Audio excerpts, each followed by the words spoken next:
കാട്ടിന്ന് പട്ടണത്തിലേക്ക് താമസം മാറ്റാന്ന് പറഞ്ഞാലും കേക്കില്ല. ഞാനൊന്ന് ബ്യൂട്ടി പാർലറിൽ പോയിട്ട് നാളെ എത്രയെന്ന് ശശിയേട്ടൻ വല്ല വിചാരമുണ്ടോ? ഒന്ന് ശരിക്കും പിടി എന്റെ ശശിയേട്ടാ. എന്ത് ചെയ്തിട്ട് എന്താ കാര്യം? ഈ രൂപത്തിന് മാറ്റമൊന്നും ഉണ്ടാവില്ലല്ലോ. അതുകൊണ്ട് വിചാരിക്കാത്തതല്ലേ എന്റെ സുന്ദരി. സുന്ദരി എന്നെ കൊണ്ടൊന്നും പറയിക്കണ്ട.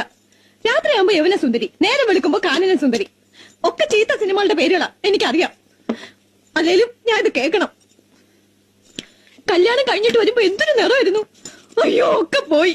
അതെ, കൂടുതൽ ഡയലോഗ് അടിച്ച് വെളുപ്പിച്ചോണ്ട് നിന്നാ മോർണിംഗ് ഷോ ആരംഭിക്കും. തലയിൽ വെച്ച് കെട്ടിയൊക്കെ മതി. ഒന്ന് ഇറങ്ങണ്ടേ ഷാരു? ദാ വരുന്നു. ശശിയേട്ടൻ ഇറങ്ങിക്കോ. രാധാമണി ചെല്ല് വിളിക്കുന്നുണ്ട്. അടിപൊളി ആണോ?